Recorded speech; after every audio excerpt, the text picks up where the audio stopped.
There's a new September 2024 tube map, and on it, new names and colours for the Overground lines. It's been released 2 months late and has already been withdrawn from tube stations.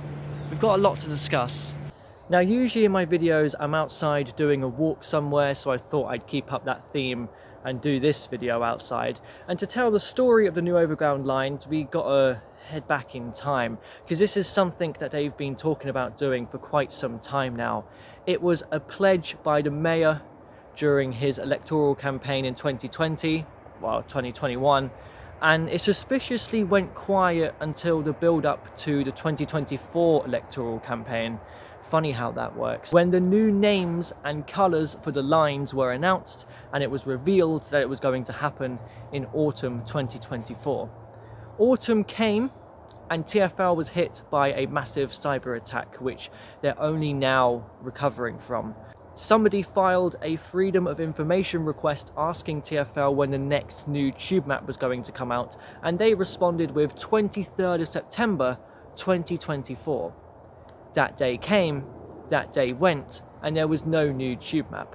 But I got word when I was out filming my London's Oldest Station video on Friday that the new map was finally out, and I thought, great, I'm ending my day at Brixton, I'll check out Brixton Tube Station to see if they have the map.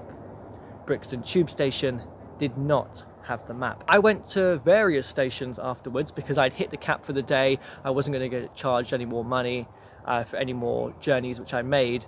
Eventually I found one, but it took a suspicious amount of time, many stations visited, until I did come across them.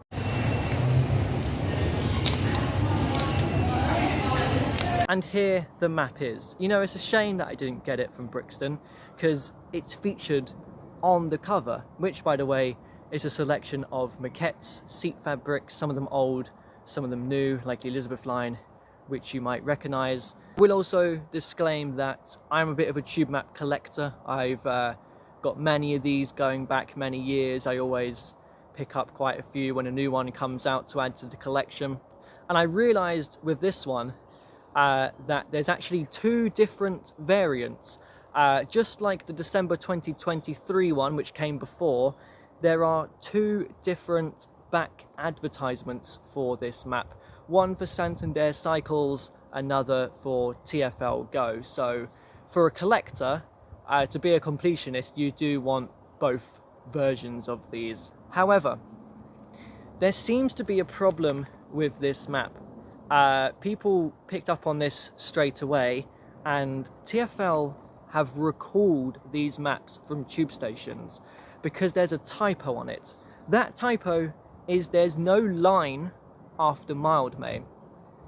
Okay, it's not the biggest mistake in the world, but it's enough for TfL to remove these from most tube stations. Some of them decided, no, we're just going to end up keeping them and let people take them, but most of them got rid of them. So I don't quite know what's going to happen from this point, because there's usually a new tube map every May and December. This one was a little bit late to coincide with the Overground changes, even later because of the cyber attack, and December is in just a few days. So are we going to get a new December tube map, or are they going to release a correct September version? It's another one to add to the collection, whatever happens. But if it is a December 2024 tube map, then the September one is going to become like a lost copy, where they were only out at tube stations for a very limited time. So if you didn't get your hands on one of these, eBay is going to be your best bet, really. I just can't quite understand why TfL have had these maps ready for 2 months, and only when they released them did they realise, oh, there's a mistake, time to recall them all. I know you suffered a cyber attack, but you had so much time to realise that there was a typo on this map. Now, before we talk about the most obvious change, and that is the Overground lines, I want to point out some of the other little differences that I've spotted. We'll start really small. The outside oyster zone for the Elizabeth line to Reading has been made more bold. You can read that a lot easier now.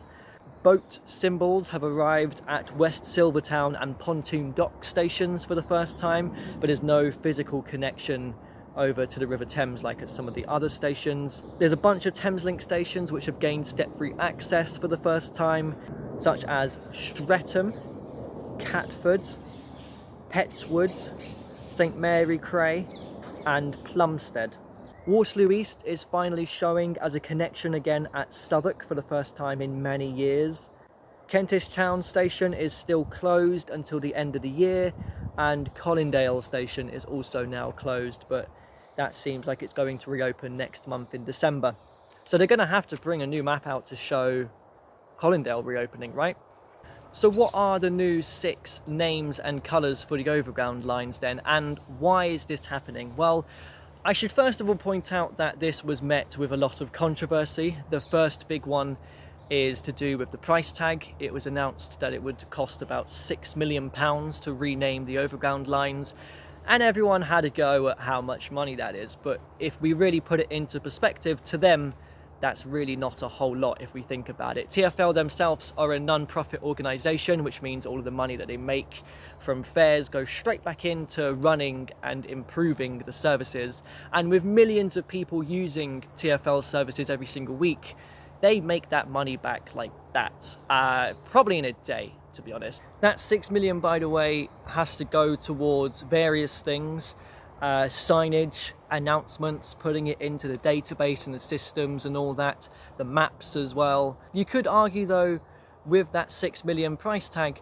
what's the point of it? Well, with 6 different lines, it can be quite confusing to know what Overground line you're supposed to be on. You could also make the point, we've managed it for years, why change it now? But there are reasons for this. For example, if you look at Victoria Line carriage diagrams, there are 7 stations on the northern end of the Victoria Line, and 5 of them connect with the Overground, and many of them are also different Overground lines, so it would be good to differentiate between the two, or not the two, several. I like this personally because when you check on the TfL website to see what part of the Overground is closed, it does just say Overground part suspended, and you have to look through a whole bunch of information to see if your specific line, your specific section is suffering issues. So this will make it a lot easier by just looking for the specific line rather than the Overground as a whole. And they've updated the TfL website now to show the different lines to see what their status updates are, and I've come across a problem with that.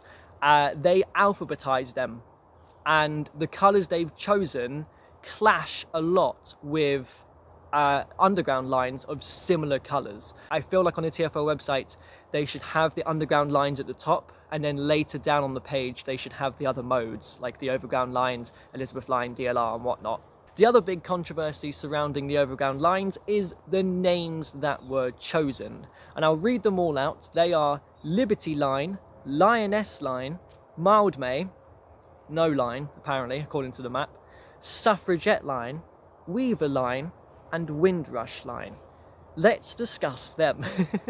So the Liberty Line runs between Romford and Upminster with one intermediate station called Emerson Park. It's coloured grey, and the reason behind the name is that it celebrates the freedom that is a defining feature of London and references the motto of the London Borough of Havering and its historic status as a royal liberty. I am just reading this from an actual information leaflet about the Overground lines. I should point out that all the lines were chosen to give off some historical reflection of the areas that the lines serve. I think a lot of people, me included, thought that they were going to be more geographical names, which didn't end up happening, or historical names that the lines have been known as in the past. For example, people did think that this line, it doesn't really have much of a historical name, but people suggested merging the 2 terminus stations together, Romford and Upminster, to come up with like the Rominster line, which I wasn't really a fan of. It's not the best name in my opinion. Other people just suggested calling it the Emerson Park line after the intermediate stop. Again, I feel like it's a bit bland just to name it after a station.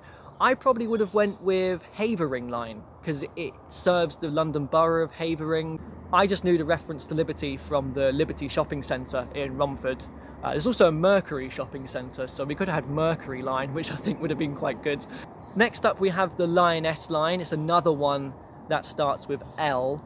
This is coloured yellow on the tube map and runs between Watford Junction and London Euston. I think the name is self-explanatory, right? It's named after the England's football women's team.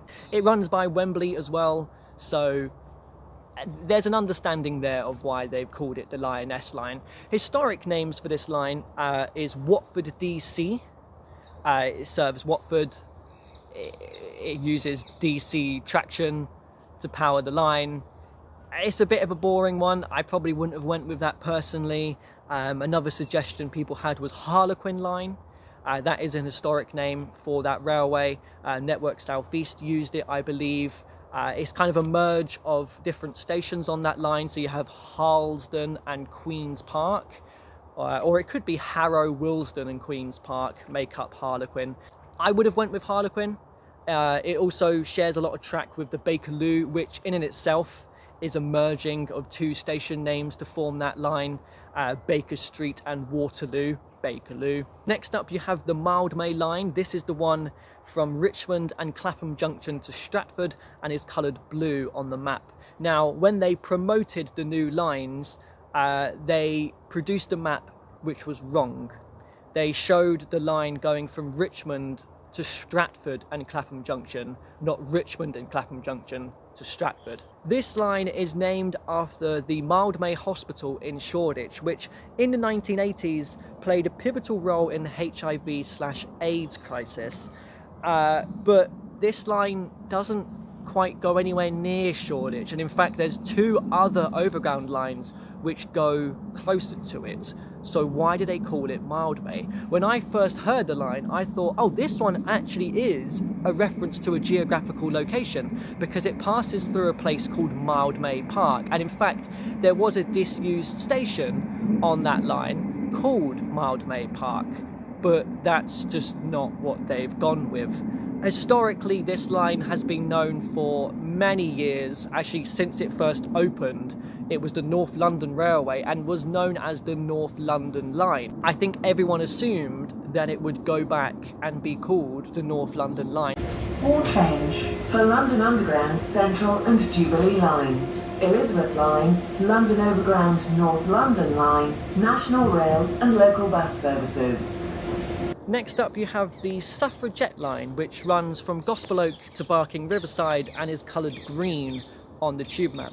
Unfortunately though, by naming it Suffragette line, you've missed the opportunity to have the best named line. This one has always been known as the Goblin line, because it stands for the Gospel Oak to Barking line. Saying that though, if you call it Goblin line, that technically means it's the Gospel Oak to Barking line. But you also have Battersea Power Station, so there's no excuse really. And you coloured it green. That's literally the colour of goblins. But it's also one of the signature colours of the Suffragettes, so alright, fair enough. Next up you have the Weaver line. This is the ones out of Liverpool Street to Enfield Town, Cheshunt and Chingford. Along the route of this line, around Bethnal Green for example, there was a lot of textile trades, so that ends up giving the name of Weaver line. I ended my first walk of the year at Bethnal Green Overground station, but there's also Bethnal Green Underground station of course, and I've always felt like one of them should be renamed to avoid confusion. Probably not the Underground one, because that is actually where Bethnal Green is, so I thought the Overground one can change its name, and right outside of it there is a Weaver's Field. So in a way we do kind of have that reference to it now, but just through the line name and not a renaming of Bethnal Green Overground station. Suggestions for this line, quite simply, was going to be the Lee Valley line. It's been known as that for a very long time, but the Lee Valley lines also include the one up towards Hertford East through Tottenham Hale, which is not on the London Overground network. People did speculate whether the Chingford branch should be its own separate line, because it is very separate to the Enfield Town and Cheshunt branches, only sharing stops at Liverpool Street, Bethnal Green and Hackney Downs. They skip Cambridge Heath and London Fields, and for the first time they actually show that on the new tube map, which is a good change. And the last line is the Windrush line, which is coloured red and runs between Highbury and Islington, New Cross, Clapham Junction, Crystal Palace and West Croydon. There's a lot of branches to that line. Now, again, historically, this has been known as the East London line. We had North London line, now we have the East London line.